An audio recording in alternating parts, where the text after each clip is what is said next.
I think a lot. Well, see, the thing is here with the Mang Dojo. No wonder his dad was never proud of him. Listen to him. Listen to how much of a pussy he is. This guy. No wonder. What's he ever done? Sounds like a whiner to me.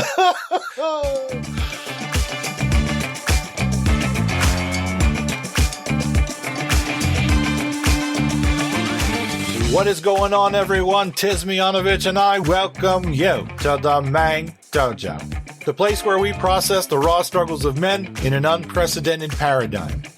There is something inside of you that wants you to be more than what you are. But there also may be something inside of you that wants you to go down. And for some of us, that means going down for good. So, remove your ego, drop your bullshit, become vulnerable, and step into the dojo, mate.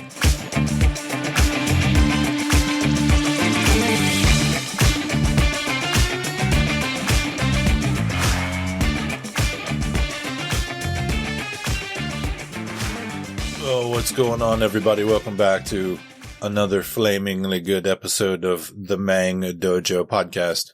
Hey, before we talk about my friend, Professor David Yamane, I just wanted to let everybody know that I launched the Mang Dojo over on YouTube, which is another place where you can cover and represent your podcast. So if you want to go over to YouTube and check that out and join the Mang Dojo YouTube channel, that might help out a little bit. So you can go over to the www.youtube.com/@the Mang Dojo. Also over on Instagram.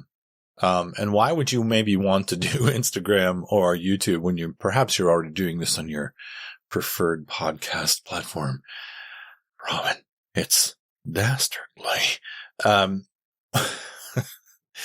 Because old Miyanovich is also doing some pretty nifty, things with AI and comedy where I'm doing video bumpers using AI and ridiculous impressions of entertainers and famous people. Of course, as always, be warned, R-rated and not PC, mostly. So you've been warned. But if you want to start to get a little line into the comedy aspect of the Mang Dojo, which I'm going to be working on more and more, you can go to the YouTube channel and go to the Instagram. Instagram is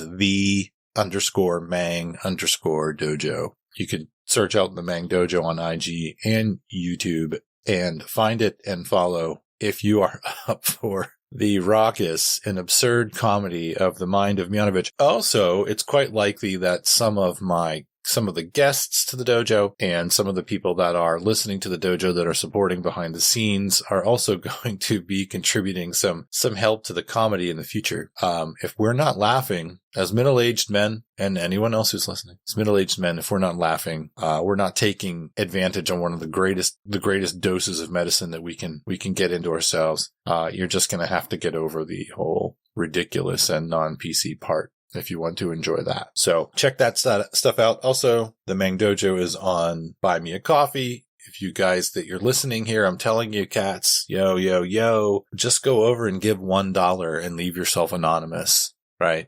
Just show some activity over there. We got a good handful of activity going over there. But if you just go over and drop down $1 and say, hey, thanks for the Mang Dojo, that would be really, really awesome to help us to continue to build. Now, today we have a very special guest. This very special guest is Professor David Yamane. Yamangus, otherwise known as Yamangus to those who are closest to him.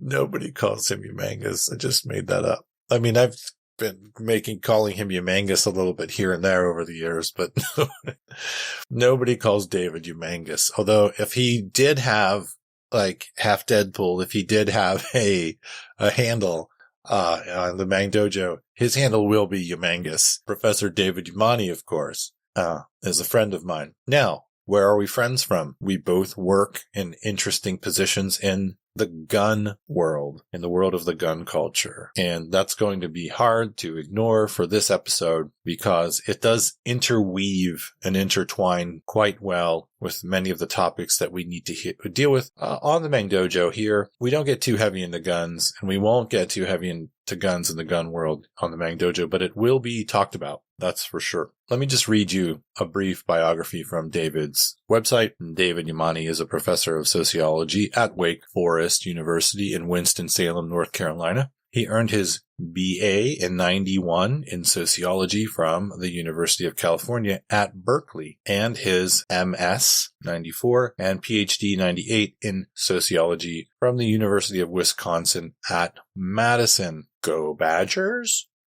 After teaching at the University of Notre Dame, go Fighting Irish, and holding a postdoc at the University of Virginia's Center on Religion, go Padres, Virginia Center on Religion and Democracy, he joined the faculty at Wake Forest, go Demon Deacons, in 2005. So from 91 to 2005, David was doing all of this while I was being a fucking moron.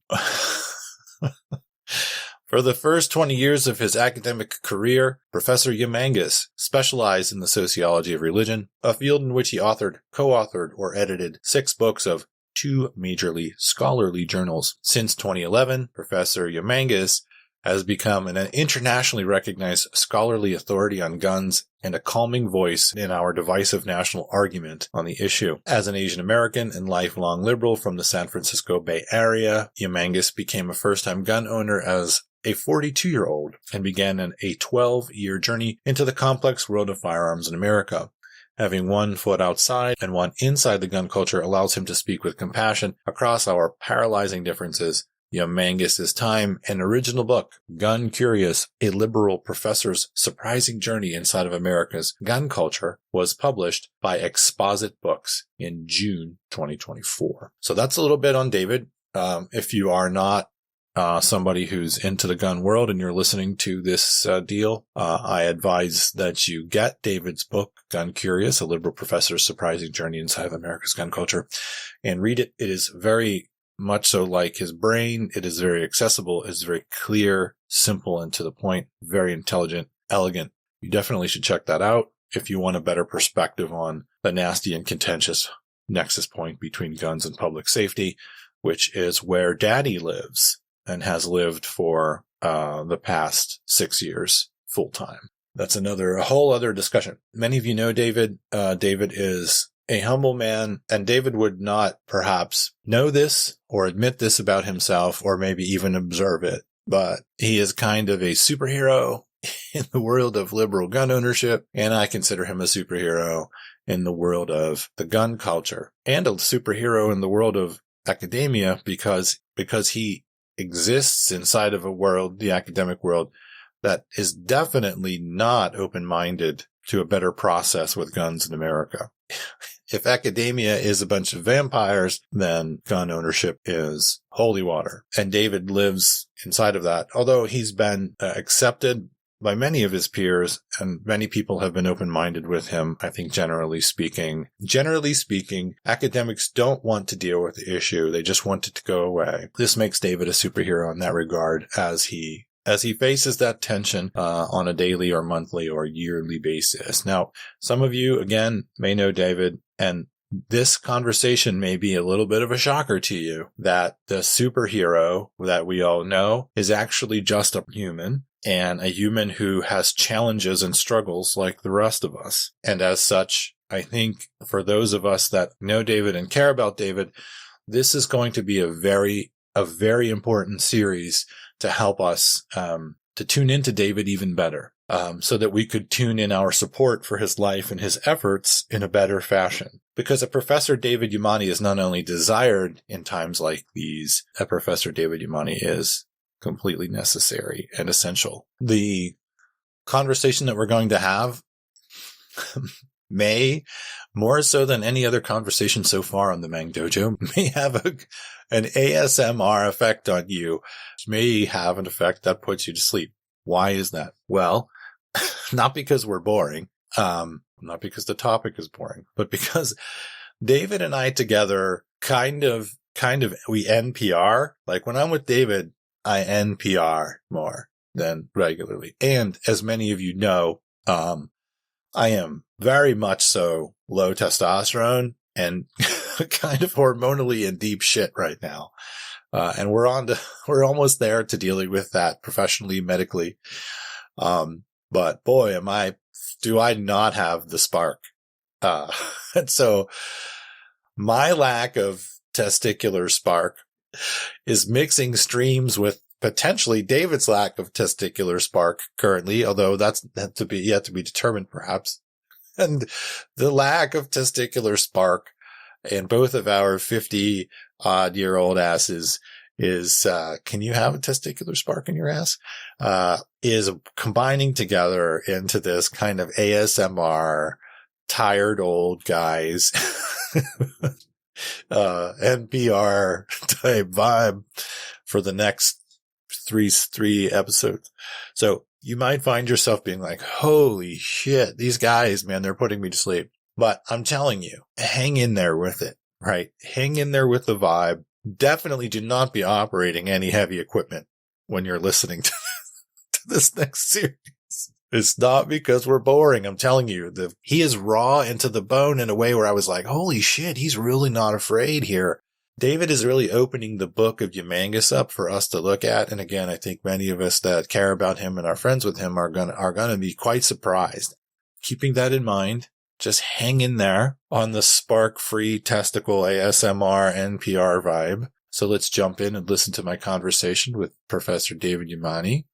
Let us step into the proper scholarly dojo. We will talk about your relationship with your dad and implications, and you just the anniversary of you losing your dad was just yesterday. Yesterday, yeah. Okay, so we'll talk about that too. But I want to start off with some good old-fashioned spice. You have said outwardly to me and to other people, at least on text, the following phrase: I am not a strong man. You have said that on numerous occasions, always with some humor. I always laugh at it.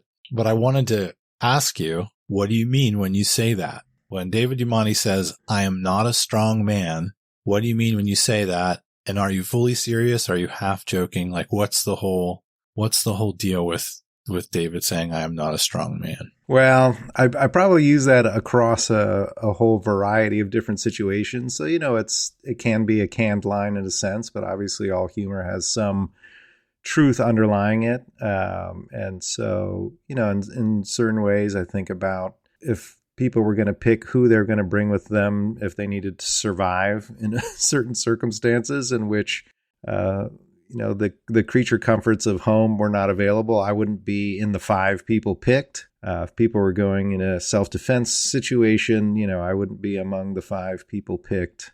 I don't hunt. I don't know that I could shoot an animal and take it apart so that I could eat to survive.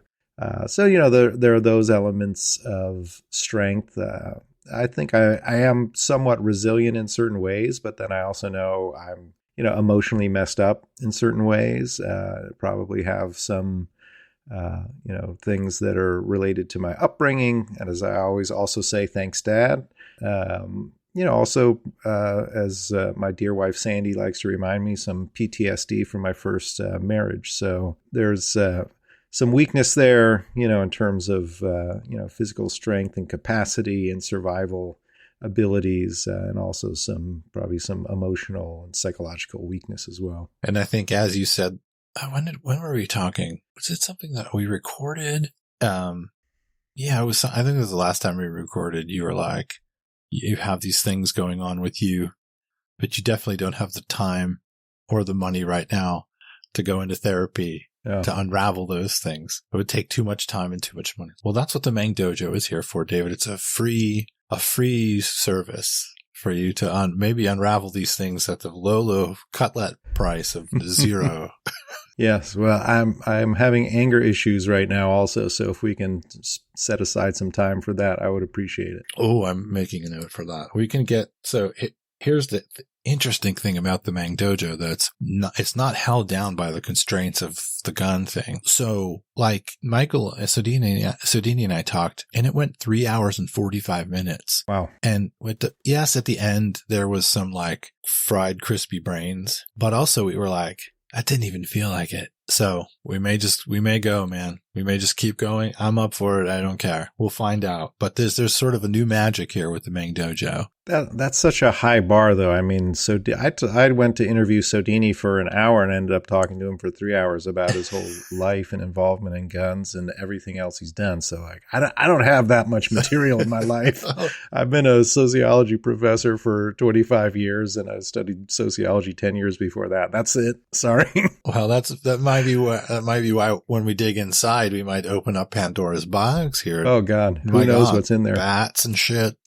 Fucking Japanese bats. Okay. So, all right. So it was interesting, that when you say that, the whole, I'm not a strong man, because it always makes me laugh. Right. But I also understand what you're saying. You've said like, you're like the worst stress eater. You're laid back. You're like from Hawaii. You've got, Hawaiian genes. And yeah, definitely of all the people that I know that live in Hawaii, they're a different kind of cat.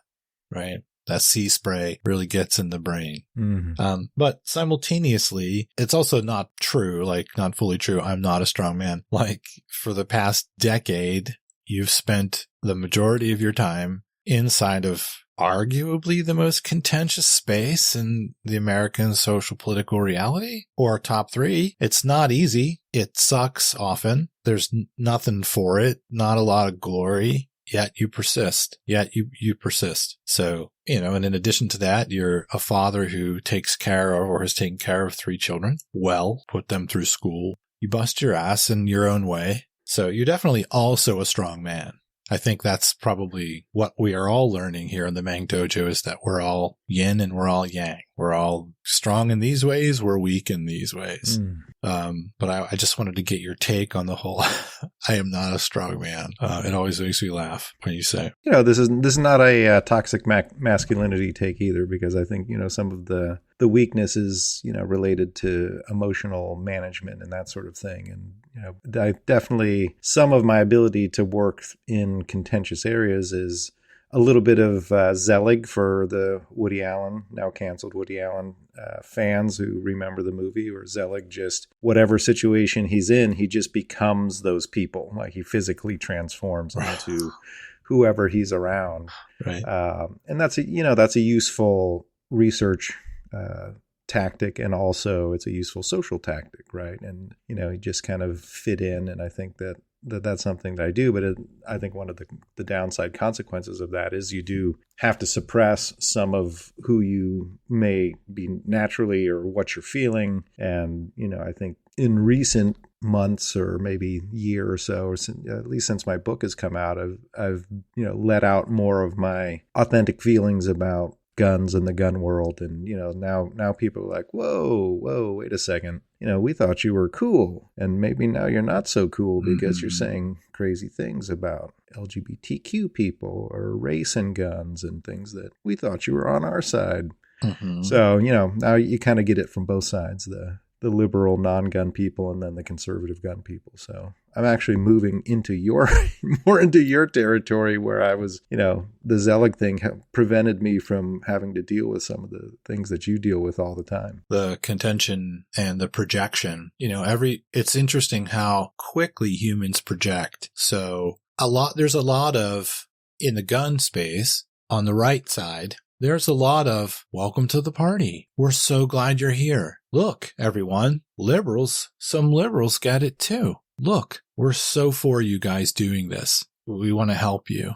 You finally see the light. Good for you, right? But that's the top of the iceberg. What the bottom part of the iceberg is not only were we more right than you about guns, we're more right than you about everything, because what you believe is bullshit. And so now that you're here, hopefully you'll see the light about our religion, air quotes, our religion, our way of life, our worldview. You'll see the light on the rest of that, and you're just going to become one of us, right? And when we don't do that, then people are like, oh, wait a minute. I thought you were down with this whole thing that I've never described to you, which is not only are you wrong about guns, you're wrong about everything. And you're not playing along. You're not seeing the light about how you were wrong about everything.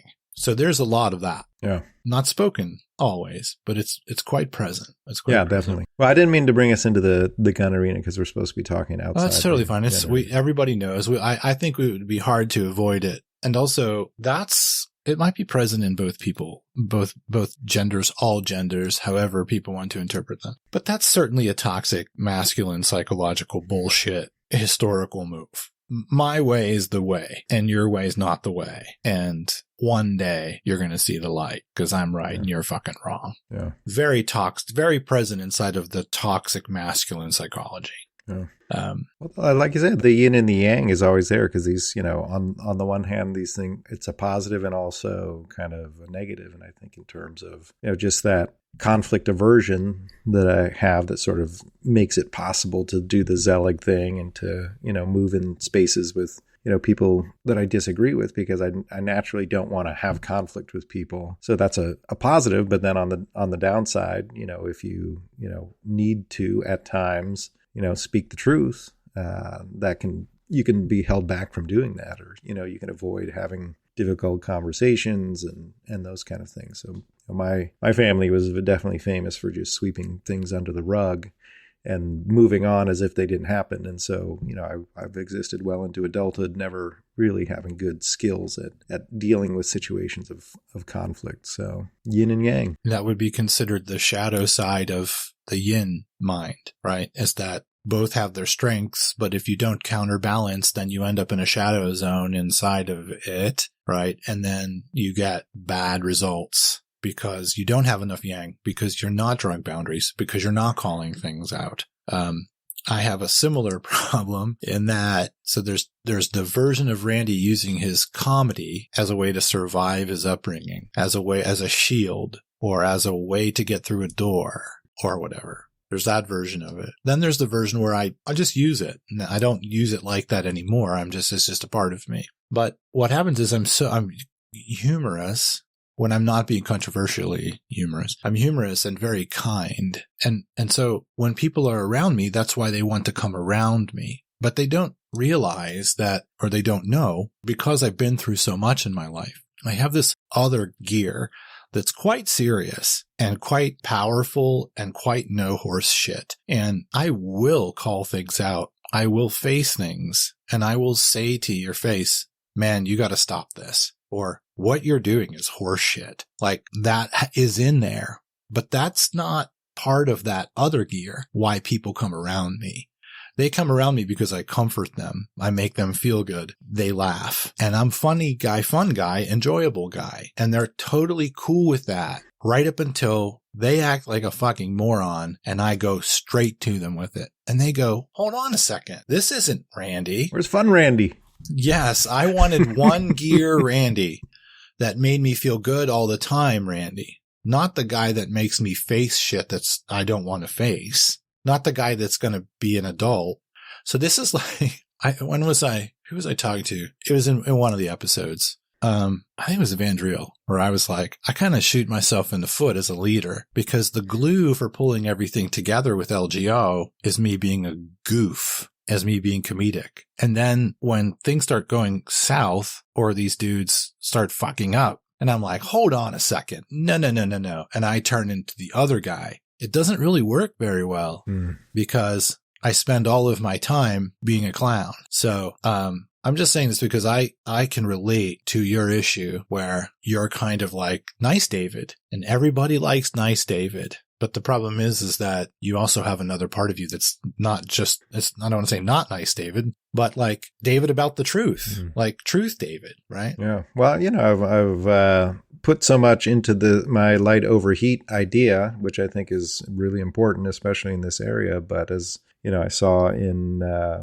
this book we're reading for my book club about Black resistance in American history, and it was probably Frederick Douglass who said, sometimes you don't need light, you need fire, and so that side I think is a little jarring to people if I try to bring some fire to the table. And I think if you do it I think we're going to have a better effect. I think the era of like David sampling or modeling Super Nice David, that's cool. You did it. We got some effect out of that. We got some penetration out of it, which is great.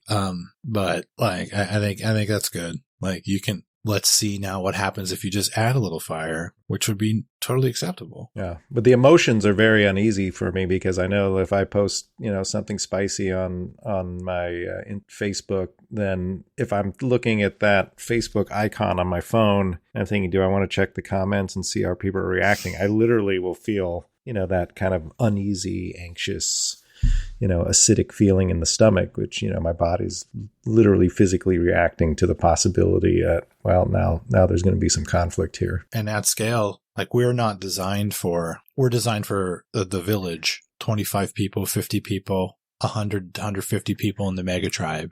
That's what the nervous system is designed for. The nervous system is not designed for, I am now plugged into the world and everybody's comments and thoughts and rage. We're just not designed for it.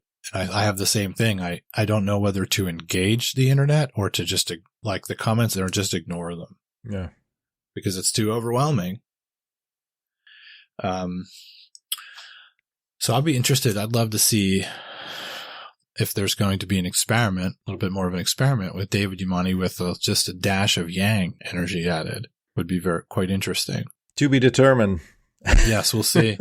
It might not be, you've done enough in the world of guns. It might not be worth it. Well, it's also, thinking about where do you draw the line between the personal and the professional, right? Like, I say like, hey, if I'm lobbing bombs at people, this is what I'm doing because this is what I care about personally. If you want the light over heat part, then you can go see all of the professional channels for that. And maybe that, that's a coping mechanism for me. I don't know whether that's a sustainable, or even honest approach to things.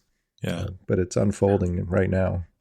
Yeah. How can you hold it back when things are so, part of life is so bad right now? Yeah. Part of it is so alarming.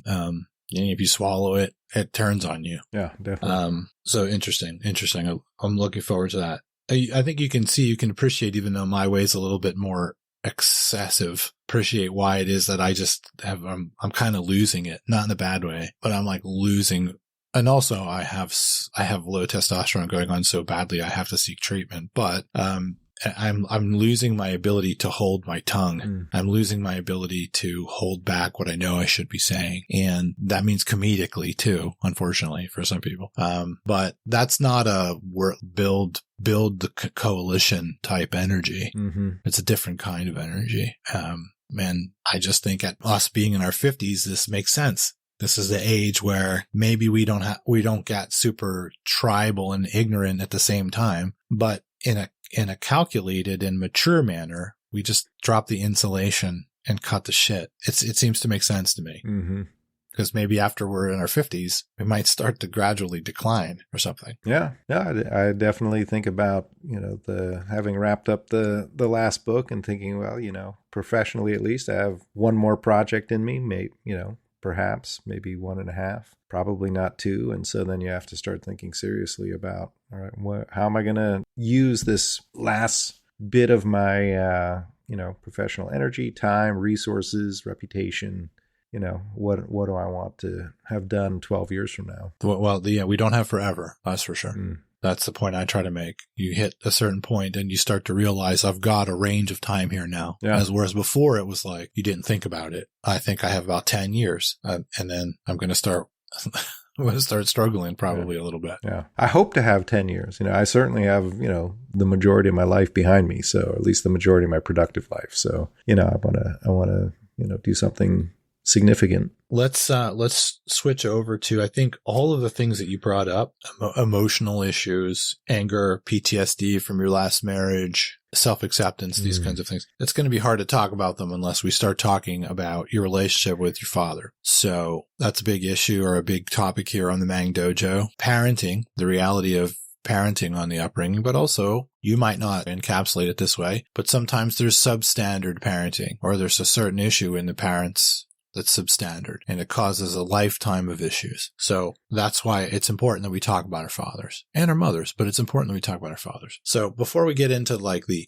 analyze your dad part, which might turn which might seem negative. So, we should start with the positive part, which is yesterday is the year anniversary. The February 17th was the year anniversary of your father passing. And I remember you going out there for that. And I remember, a picture of you holding his hand in hospital. And so what was it like having to go through your dad passing? What was that like? Yeah, it was 2 years ago yesterday. So it was 2 years ago. 2 years ago yesterday. Yeah. And it was really emotional, but it was emotional in an interesting way because, he was at the point 93 years old and his health had diminished so substantially. And he was such a kind of independent person that, the idea of him just kind of hanging around or, being institutionalized or any of these things was, I think a fate worse than death for him. And so there was that element of, him having a very short hospitalization. I literally got there, sort of had a conference with my sisters and mom and the hospice people, and then stayed that night, and he passed away the next morning. So my sisters had been there for a couple of days and my mom, so they went home. I stayed that night alone with him in his hospital room, and he was laboring physically. He couldn't breathe. He was uncomfortable. This is some of the times when, I was holding his hand just to try to give him some element of comfort, which was very unusual because he wasn't like a physically affectionate, he wasn't affectionate really in any way, especially not physically. So, the idea of holding hands was this bizarre reversion to, now I'm a 5-year-old kid and he's helping me walk across the street or something. But now I'm helping him cross this other street. So, it was very powerful in those and all that time you have for remembrance and, the hours and hours of sitting in a hospital room with someone who's dying. But, in the moment, there was that relief, so we're sad for ourselves, but happy for him that he doesn't have to go through this suffering. My sister, he was really laboring that next morning, and my sister's coming back over, both sisters and my mom. And we're finally kind of there in the room. We're kind of orienting ourselves. And then my sister starts talking to him and says, like, it's okay to go. If you need to go, it's okay to go. And maybe 15 minutes later, he was gone.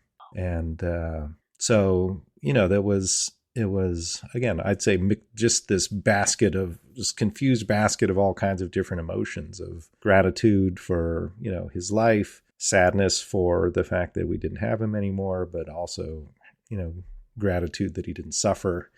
So, and, lots of reflection of, and since then also just I reflect a lot on, what he gave me. I think the positive things about him that I still carry with me, even though I know that there are some things that I struggle with that are also a result of, how the way he was.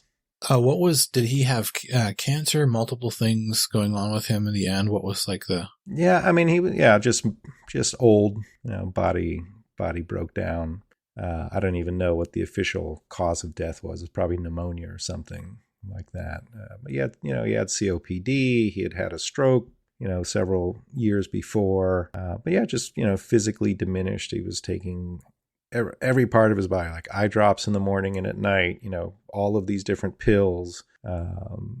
He had to use a walker and, so it was like the last years of his life weren't great. And certainly how quickly he went downhill was amazing because we only see him, 2 times a year or 3 times a year, like winter, summer, maybe sometimes in the spring or fall. So if you see someone only every 6 months, you really notice like, wow, he is a lot worse off than when we were here in December. So, in June, he's like, man, he's like really struggling with his balance. And then, we saw him in December and he like had fallen over, hit his head. And, so that was the last time we saw him before he passed in February. So, from June to December to February, it was like dramatic, just straight down. Yeah. But, I'd say really even, probably the last 8 years of his life, he definitely was not, he was doing stuff, but he wasn't,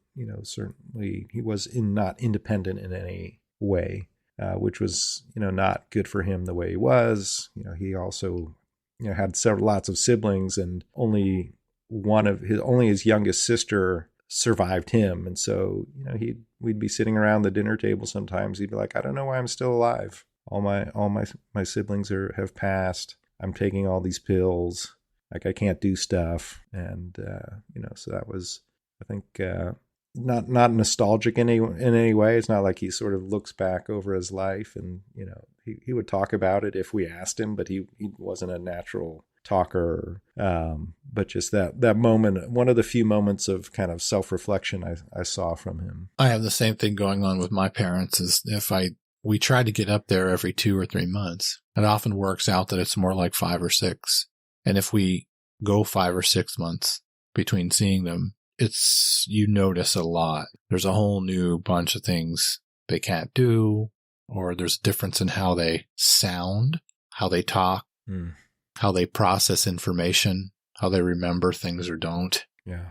And that's one of the, I'm quite scared of this phase of life with them. Quite scared. Well, we were really lucky he didn't suffer any cognitive decline, so that was like, he was lucid except for the very end, but, right. Even, when he was being taken out of the house on a stretcher, going to the hospital, my sister took a picture and he gave a thumbs up, like in a joking way. And, but I know, people who their parents are physically well, but mentally, diminished. That's so, God, I pray I don't have to deal with that. COPD, did he smoke? Yeah.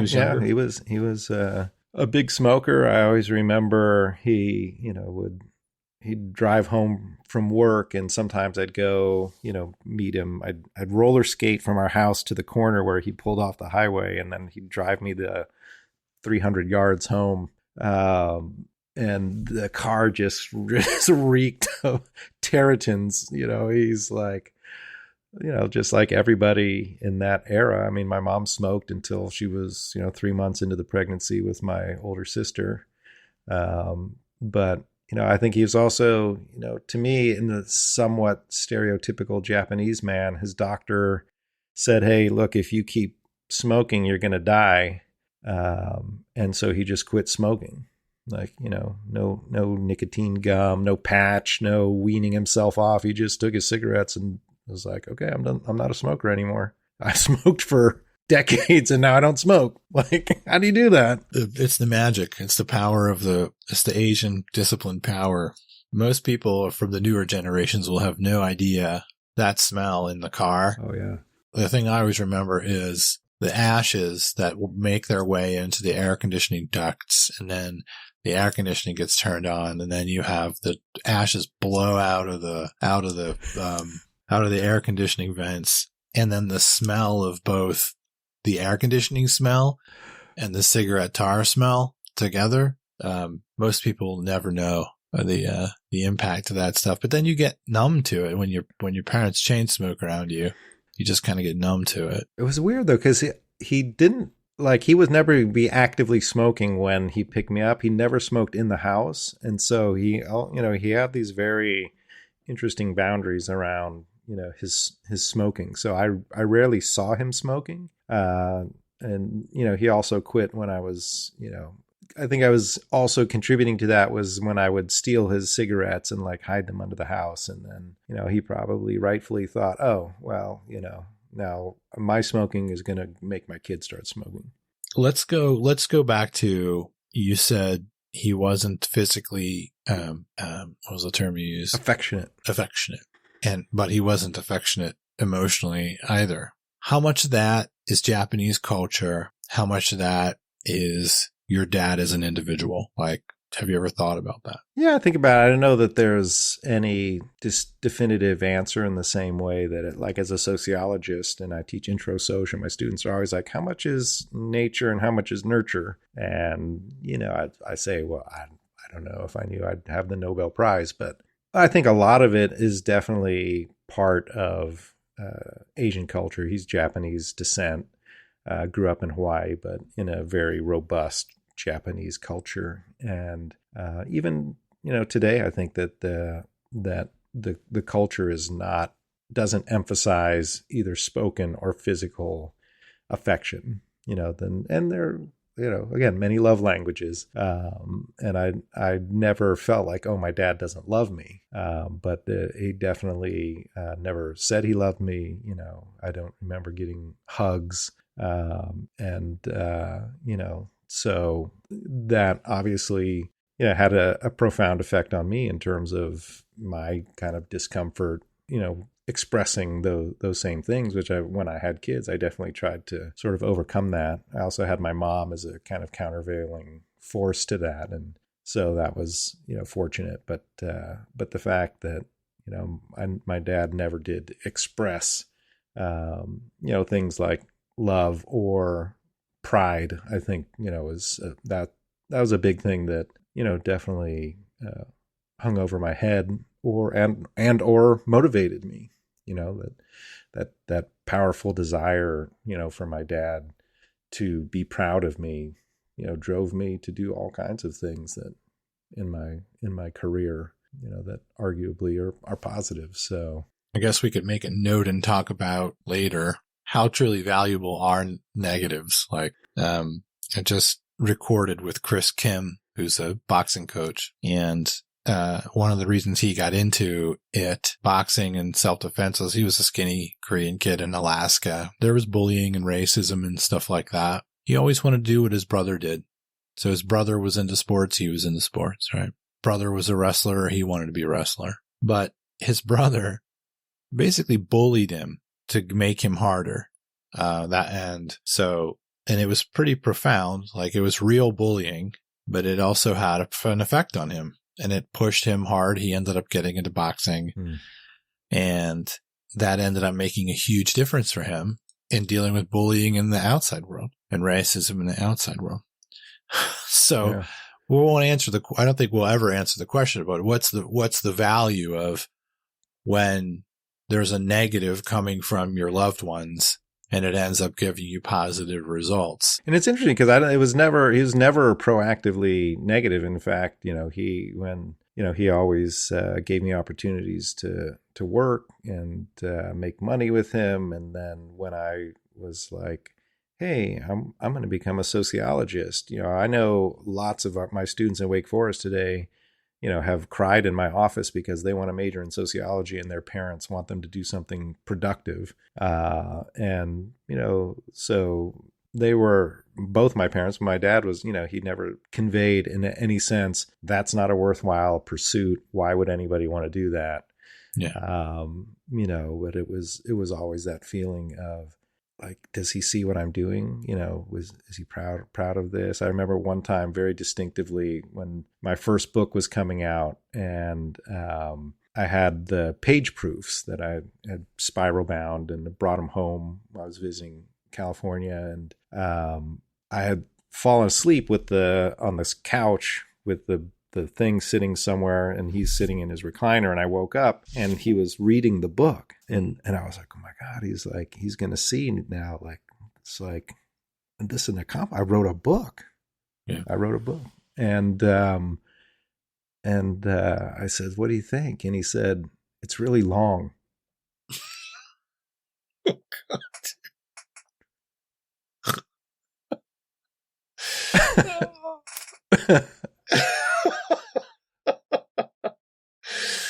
Oh my God, dude. The issue is that it fits right down Broadway for every like high expectations Asian father meme and comedy bit that's ever been done. Yeah. He didn't say it's too long. He said it's really long. All right. It's really long. It's really long. Thanks, Dad. So again, like, that's not an overt negative. Like, why would you waste your time writing this book? And there was a sense in which the fact that he took the time to look at it was like, that's his expression of like, that's his love language, right? I spent my time doing this. Fuck, dude. That is so It's so right down Broadway. It's so on the nose for the high expectation Asian father. Yeah. Well, maybe that was his effort. He does the best he could do. Yeah. I mean, I don't hold anything against him because I don't feel like anything was done with malice. I think he was just Right.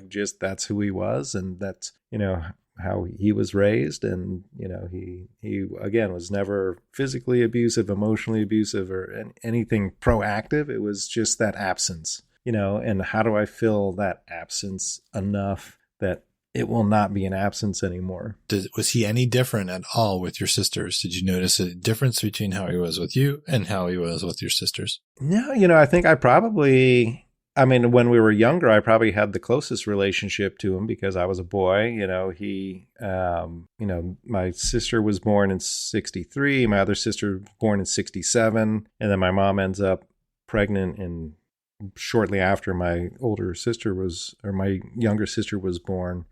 And I wasn't planned, right? But I think, the fact that I was a boy was in my favor. Like if I was a girl, I might have been raised by some other family.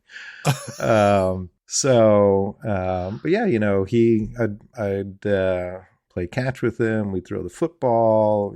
He'd chip golf balls to me in the backyard, and I'd catch him to practice baseball. And he taught me how to play golf. I worked with him many summers, traveled around the country, and so. I think in terms of spending time with him, quality time, and doing things, I did much more of that with than my sisters did. Now, then I moved away. My sisters never left town. So, they had the other 70 years, where they were seeing him almost on a daily basis. And I saw him a couple times a year. So their relationship with him at the end was definitely much stronger. So there was a constant stream of input. Like he passed things on to you. He worked with you. He did skill development with you. He spent time with you. There was just no emotional affection or validation from that place. Yeah. Yeah. Another anecdote, I'd work with him. He installed telecommunications equipment. So we'd take these, cables that had 25 wires inside, and we'd have to terminate them on these blocks to connect these radios into the system. And, he'd been doing this his whole life, and his work was beautiful. All the wires were flared nicely. And it just looked perfect. And, I'm 14, 15 years old, and I'm like just hacking it up. The wires are all twisted around each other. And, and so, I'd finish terminating all the wires, and he'd come over to check to make sure I did it right. And I'd be like, is it okay? And he'd look, and obviously it was nowhere near his level or standard. And he'd say, did you do your best? And I'd say, yeah. He's like, okay. And, so again, it was that weird thing of like, do your best. This was a lesson I took. Always do your best, the best that you can. Try to excel, do what your level is, but also never was like, good work. Right. Well done, son. Yeah. It was like, is that your best? Yep. Okay. Well, that's all I can ask. Which is quite fair, because maybe the stereotype of the hard, high expectations Asian father would be like, your best could have been called a failure. You're a failure. Yeah. This is a fail. And he wasn't like that. Yeah. But it also does convey maybe your best needs to be a little bit better. Right. Right. Because there was always that level, because it was okay. It wasn't okay. Good job. It was okay. So there's the little bit of the withholding there. Did you take this like yearning? So it's an interesting position, because if it's a culture of Japanese people who are born and no one ever really validates you or is physically or emotionally validating with you, how are you then born as a person who desires it if it's not in your genes? Is this going to be coming from your mom's side? Is the question, or is this what happens with Japanese kids? They're born with it and they want the validation, but they never get it. Yeah. I wonder. Yeah. No, it'd be interesting to know, like, within a culture in which everybody is that way, you don't know any different, right? But in, a culture that I'm being raised in the United States, in the mainland United States, where you see other people being physically affectionate toward their kids, or telling their kids they love them, or like, heaping praise on them and those sorts of things. If the desire isn't innate, it can be put there kind of socially just through that comparison. And it's the area of T. Berry Brazelton and shifts in what it means to be a good parent and those kinds of things. And so definitely he was older when I was born, and so perhaps maybe even a little bit more out of step with the times. And for me as a parent, I recognize the need to express my emotions better. But it wasn't always easy. There was I'd be, sitting there saying, okay, now's when you say, I love you. And it's literally having to force the words out. Even though I'm feeling the emotion, it was never something that was very comfortable for me, to express to my own kids. How messed up is that? It's messed up, but that's what happens, right? How can we have skills that we don't have? How can we have skills we're not given, right? Well, it's weird to even think of it as a skill, because you think okay, all I'm doing is taking an emotion that I'm feeling in my body and making my mouth do the words that correspond to the emotion. That it seems so easy, but it was, definitely, really, really a challenge. Clearly, you could probably be ostracized or killed in ancient Japanese culture if you did such things, if you brought such things and such distractions to the fore. Who knows what happened with Japanese culture in the ancient times where survival was so dependent upon being constructive and utilitarian that along the way it just was decided if you start bringing emotions in, it's going to fuck with our survival. Yeah. It's going to mess with our survival. So we'll handle that in a different way, but don't bring that. Don't bring that. Yeah. Clearly that happened. Yeah. And so who knows why? But, if you come from a culture where life or death, where at least the culture believes it's a matter of life or death, which is what or it's a matter of high control, the high level of control in your social structure is essential. And so obviously men were in that position. And so they're developing this relationship with that, an averse relationship with it. And to them, power is life or death. Mm-hmm. Control is life or death. Yeah. I can see how it would happen. And there's got to be I'm not an expert in Asian culture, certainly, but it's got to still be an issue, because if you look at sort of national suicide rates among developed countries, Japan and South Korea are chart toppers.